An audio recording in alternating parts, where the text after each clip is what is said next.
Alo, chào Vinh, xin chào các bạn. Hôm nay thì mình chia sẻ một cái món bánh tét chuối hay là bánh tét thịt với 3 màu tự nhiên nè. Bây giờ mời các bạn mình cùng vào bếp để thực hiện luôn nha. Ở đây là mình có chuẩn bị 400g thịt ba rọi, nhưng mà mình đã lấy cái phần da ra rồi á. Cái phần này thì nó sẽ có mỡ nạc nạc.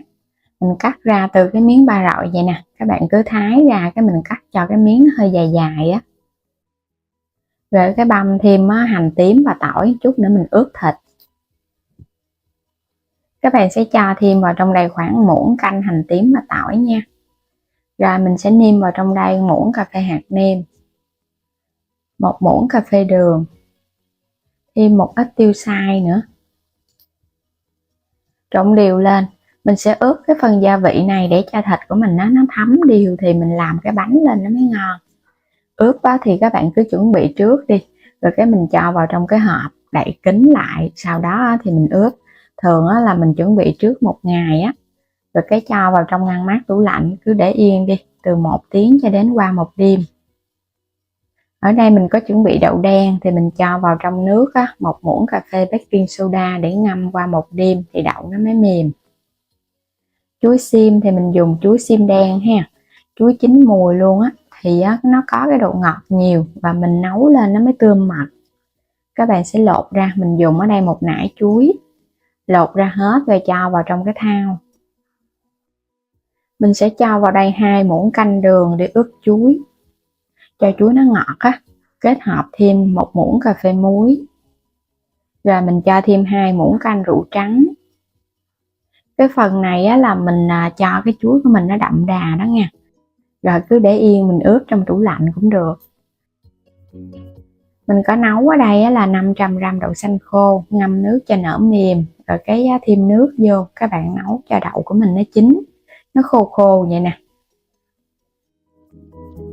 Để tạo màu thì mình có nước lá cẩm tươi, các bạn tìm mua trong chợ nha, những cái quầy bán rau là có bán. Mình sẽ lường ra đây là 300ml nước lá cẩm, thêm vào đây chút xíu rượu trắng nữa để cho nó giữ được cái màu đẹp. Còn không có thì các bạn bỏ qua cũng không sao. Trái rất chín thì mình dùng trái nhỏ nhỏ thôi ha, chín mùi để cái màu nó đẹp. Các bạn sẽ lấy hết cái phần hột này ra. Mình dùng cái trái này cũng vừa nếu mà trái lớn quá thì các bạn dùng ít thôi, khoảng 5 múi là vừa. Mình tách hết cái phần thịt gốc, rồi mình cho vào đây một ít rượu trắng nữa, cũng để cho gốc của mình nó giữ được màu đẹp. Pha vào trong nước thêm 300ml nước, các bạn cho hết cái phần gốc vô trộn.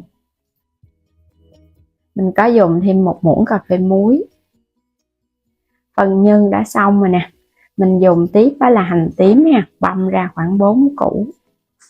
Bây giờ đi xào nhân trước luôn, cho hành tím vào 3 muỗng canh dầu ăn. Các bạn xào cái bước này nè thì phần nhân đậu xanh của mình nó thơm. Rồi hãy cho cái đậu xanh chín vô. Đậu xanh này là mình đã nấu sẵn, chuẩn bị trước 1 ngày cái cho vào ngăn mát tủ lạnh, rồi mình hãy đem ra xào. Mình thêm vào đây khoảng 4 muỗng canh nước cốt dừa đặc nữa để cho nhân nó ngon. Nêm vào đây 3 muỗng canh đường ha, 1 muỗng cà phê muối. Muối mình dùng là muối iốt cho nên là nếu các bạn dùng muối thường thì có thể điều chỉnh cái lượng mặn lại chút xíu. Trộn đều lên. Mình xào một chút để cho nhân của mình nó quyện, nó hơi khô khô và nó thấm đều đường. Rồi cái mình thêm vào đây thêm tiêu xay nữa cho nó thơm nè. Phần nhân của mình cứ xào đừng có cho nó khô quá, cho nó dẻo dẻo như nè, một chút nữa nó nguội nó còn khô hơn nữa nha, vậy là được rồi đó. Tiếp theo thì mình cho cái phần thịt đã ướp ngày hôm qua đó, cho vào trong chảo mình áp chảo luôn, không có cần thêm dầu nha. Tại vì trong thịt này nó có mỡ rồi đó. Mình áp chảo một chút nó săn lên thì nó tôm mỡ ra. Các bạn cứ đảo vậy nè. Mình làm những cái bước này cho nó nhanh. Bắt đầu nó săn nó dậy mùi thơm rồi nè. Không có cần phải làm lâu quá đâu, mình đảo 5 phút là tắt bếp được rồi. Đậu đen thì mình ngâm 1 đêm xả sạch. Sau đó thì mình cho lên mình nấu đậy nắp riu riu khoảng 20 phút là đậu nó sẽ chín mềm. Phần nếp thì mình dùng bên đây là 1,5 kg nếp xám, mình đã ngâm nước khoảng 4 tiếng đồng hồ rồi đó.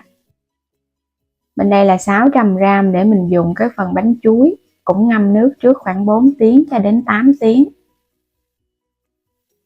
Sẽ đi xào ha, mình cho vào trong đây 400ml nước cốt dừa đặc. Thêm vào đây muỗng cà phê muối. Cho nước cốt của mình nó sôi lên á. Mình dùng đây là nước cốt nguyên chất luôn. Sau đó thì các bạn cho nếp vô. Rồi cái mình đảo qua đảo lại ha. Cái bánh chuối này là mình làm là nó sẽ béo nhiều, nên là mình dùng nước cốt hơi đặc một chút, là nước cốt nhất nếu mà dắt ra. Sau đó thì cho đậu đen vô. Đậu đen này mình dùng 100g nha. Các bạn xào đều lên thì phần đậu nó sẽ hơi nhiều á. Rồi cái mình thêm vào đây 2 muỗng canh đường. Khi mà nếp nó khô ráo thì mình hãy cho đường ha. Cho đường trước thì hạt nếp nó dễ bị sượng á, thì mình nấu bánh nó cũng lâu chín. Xào đều một cái nữa là được à. Rồi bây giờ cho vào đây 300ml nước lá dứa. Mình sẽ thêm vào đây một ít màu thực phẩm nữa để giữ cái màu lá dứa đẹp. Muỗng cà phê muối. Cũng đảo đều lên. 1,5 kg nếp là mình chia ra 3 phần ha. Thêm 1 muỗng canh dầu ăn. Rồi cái cho nếp vô, phần này là nửa ký nè.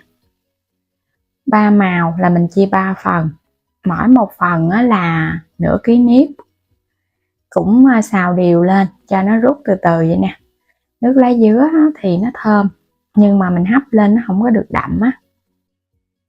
Đây là lá cẩm, mình cũng dùng 300ml hồi nãy mình nấu đó.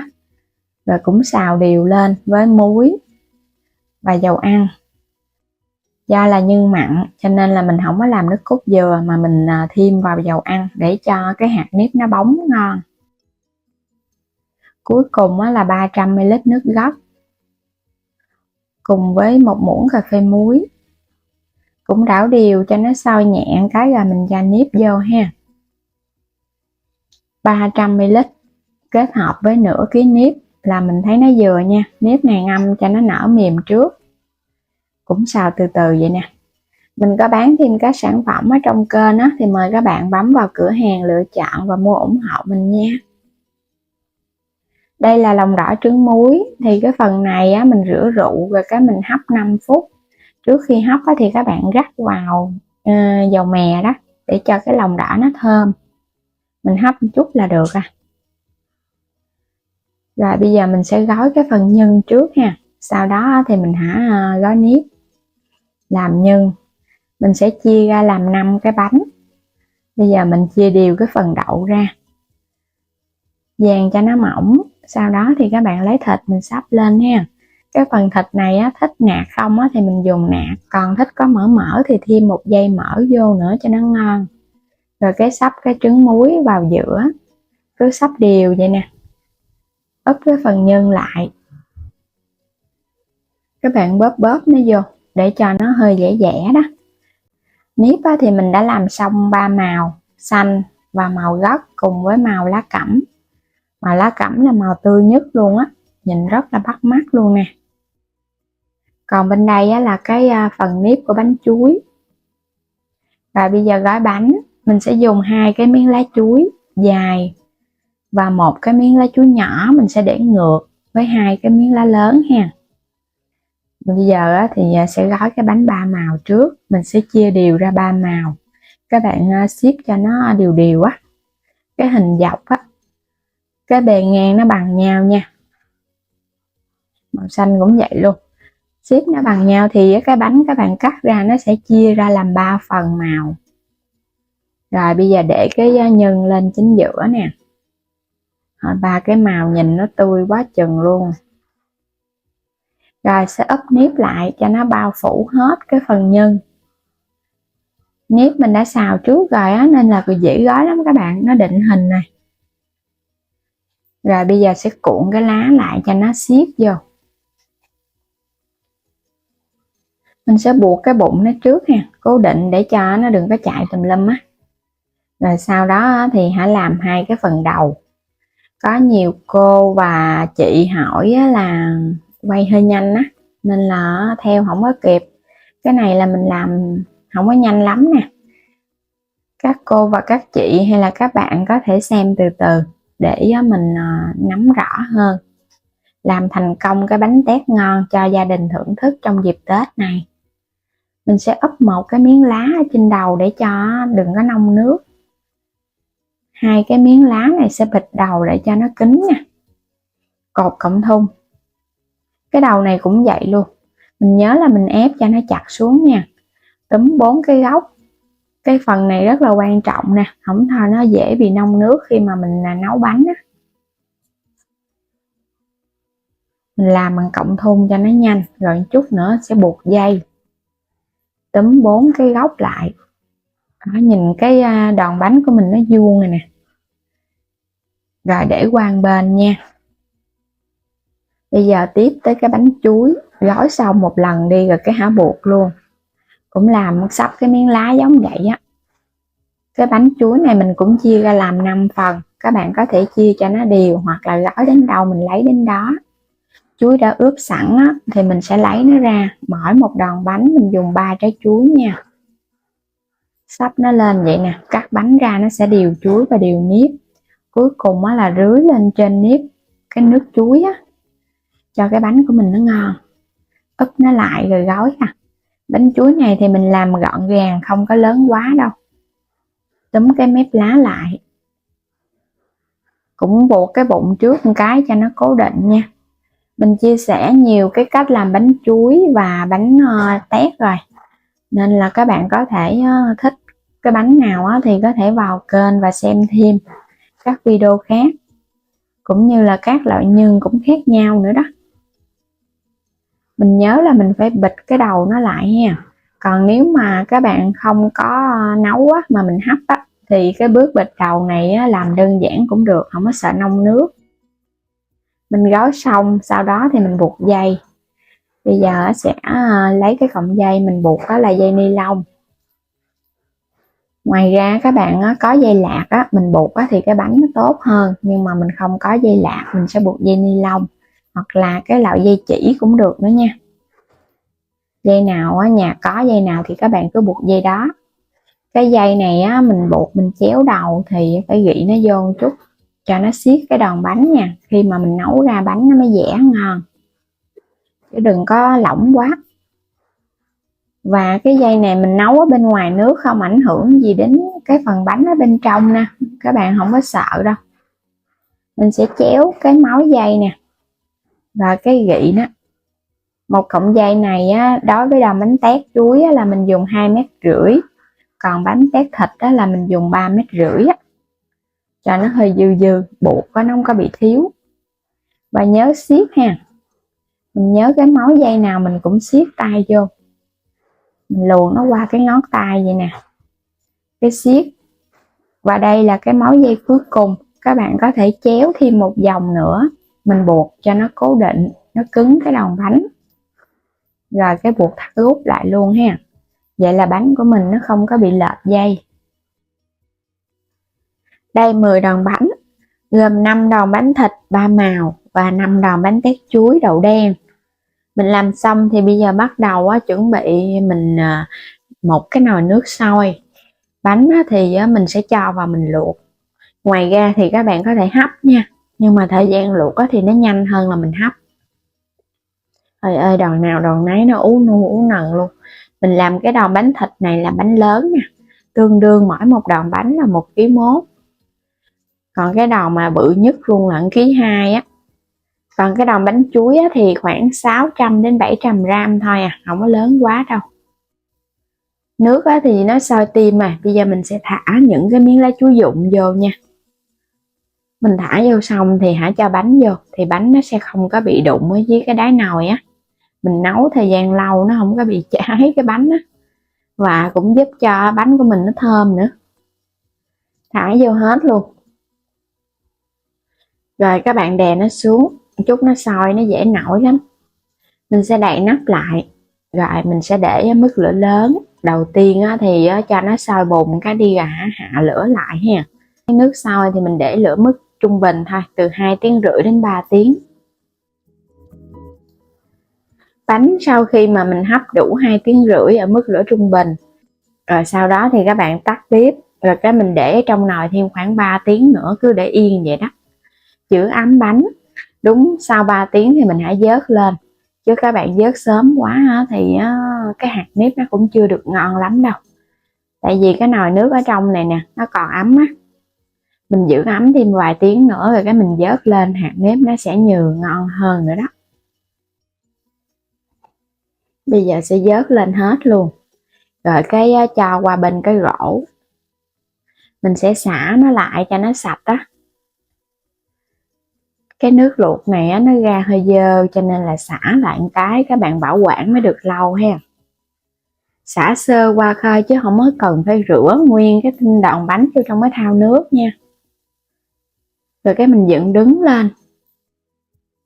Bánh sau khi xả xong thì các bạn để vài tiếng cho nó nguội hẳn. Thì lúc này mình cắt bánh ra nó mới ngon nè. Bánh tét chuối và bánh tét thịt. Trời ơi cái đòn này nó ú nu ú nần luôn, giống như là con heo con luôn á các bạn, cầm lên nó nặng mà nó ú á. Sẽ cắt những cái mối dây ra. Đây bánh ngon quá chừng. Đây là cái bánh chuối ha.